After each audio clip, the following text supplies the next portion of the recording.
我係政府嘅建築師，亦都係一個香港市民。公務員做嘢，除咗要跟指引之外咧，其實處處需要考慮市民嘅需要。我諗過去傳統嘅公務員嘅形象，今時今日已經係唔再適用㗎啦。就算可能我哋面對好多嘅限制，但係我都要克服。因為市民對我哋嘅要求係不斷咁提高啦。咁我哋除咗要保持呢個高度嘅廉潔正直之外咧，我哋亦都要與時並進，去跳出框框，即係勇於承擔責任咧，維持我哋自己嘅團隊精神。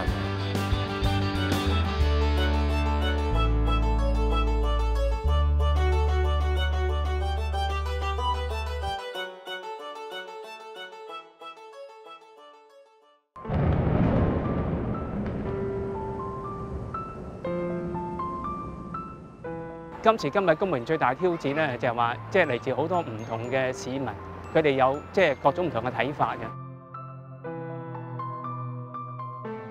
我哋喺研發呢一套生物感應預警系統嘅時候，的確係遇到好多唔同嘅挑戰，同時亦都要接觸佢一啲專業範圍以外嘅嘢。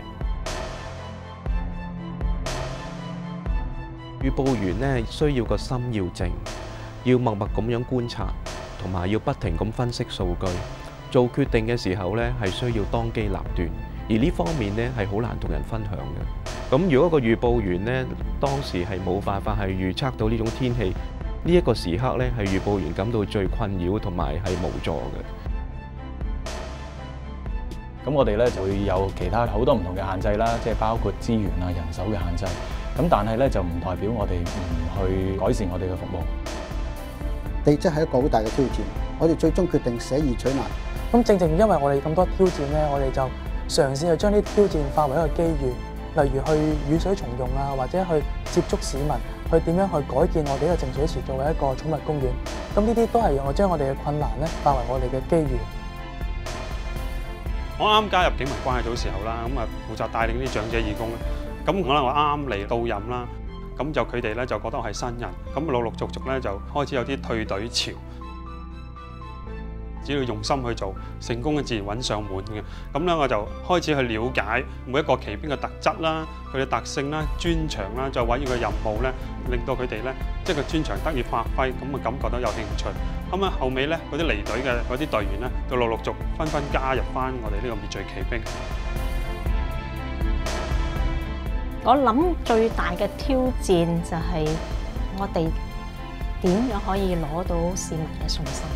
佢哋會好多疑問，佢哋咁困難，我哋理唔理解？但係我都係本住嗰個信念，其實我哋係個個都好熱心。總有少少嘢幫到啊嘛，我就覺得我就揾啲少少嘢出嚟。香港嘅公共建築物咧越嚟越多啦，咁我哋唔可能等有事嗰陣時先去諗點去做㗎，咁所以我哋希望未雨綢繆，等同事咧盡量可以多啲機會喺實際嘅環境裏邊去進行訓練，咁等佢哋掌握到技術，建立到個信心，遇到有事嘅時候，佢哋就有能力去應付啦。細個見親啲草地都係封閉住嘅，越寫住嚴禁踐踏嘅，但係調翻轉，你係越係嚴禁嗰樣嘅話咧，我就越係要去玩。唔好俾個框住自己嘅，你唔試下行出去或者試其他方法嘅話咧，你就未必知道嗰樣可行嘅。親人離世，佢哋嘅家屬都好傷心，佢哋好需要我哋喺佢心靈上一啲特別嘅照顧。我哋希望藉住呢個設計，好簡樸同埋同大自然融合，希望製造出一個空間，令到佢哋可以同佢哋嘅已故嘅親友講再見，同埋思念佢哋已故嘅親友。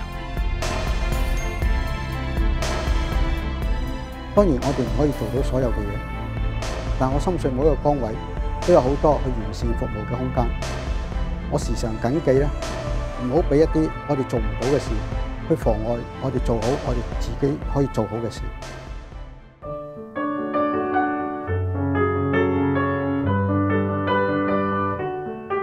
我哋發覺其實又係好似佢哋嘅要求就係好難度好高嘅，好有挑戰性嘅。咁但係我哋天文台始終係做科學嘅。變相嚟講咧，嗰種要求咧，反而成為我哋探索大自然嘅一種動力咯。我哋係第一個單位咧，就係推行呢個活動啦。初頭個感覺都係摸住石頭過河，我哋都好貪心啊，將好多嘅材料咧都係加喺呢個工作坊當中。但係發覺啲參加者咧，其實最需要咧就係藉住呢個機會抒發佢哋婚姻上面嘅怨氣。咁我哋得到呢啲參加者嘅回應之後咧，我哋不斷咁剪裁嘅內容，務求咧達到佢哋嘅要求同需要。你調翻轉，你要諗翻，你係一個使用者嘅心態，你會係點咯？但係難就難在嘅地方就係要平衡翻唔同人有唔同嘅需要咯。咁其實我哋警區咧都做足準備㗎啦。咁我哋知道點樣去處理一啲懷疑精神紊亂人士嘅個案。呢個計劃咧係鼓勵我哋同事咧係以事主啦同埋佢哋家人嘅角度去處理呢個事件。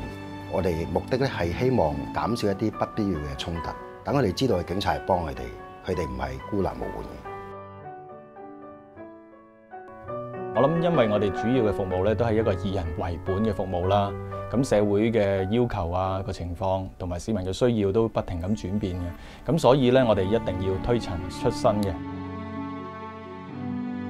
我會當佢哋係我屋企人，幫唔到多嘅幫少。我幫唔到嘅，我幫你揾幫手，因為我可能我都幫唔到，咁我咪問咯。咁我哋警察部有2萬幾3萬人，或者歐沙警察部嘅，包括其他 department 嘅，再有唔知幾多萬人。我覺得呢一樣加埋嘅集成頭，總有啲嘢幫手嘅。我哋總共去咗900幾間幼稚園，最希望佢哋啲小朋友能夠帶到防火嘅信息俾佢哋屋企人。見到小朋友要攬住佢腳嘅，同我講好中意消防員哥哥嘅，呢啲都係我一路以嚟推動我嘅動力咯。記得嗰陣時福島事件之後，有市民打過嚟，會唔會對自己有唔安全啊？咁樣情緒係好緊張嘅。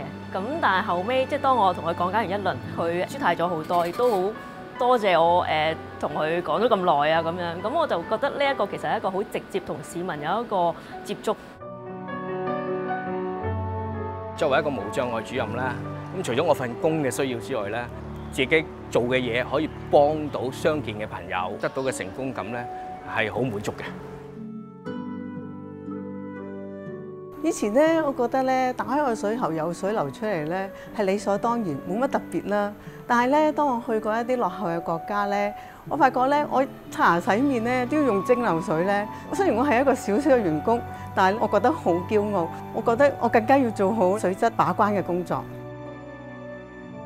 雖然每個部門響自己負責工作範疇有唔同嘅考慮，但係我哋會以市民為本，各部門行多步，尋求突破，一定可以揾到符合市民利益嘅方案。即係你每樣做一件事嘅時候，從個心出發，你想做到啲咩嘢係幫到人嘅？只要你真係關心佢，佢哋感受得到嘅。我哋只要行多一步，用心去幫市民，係可以作出好多改變嘅。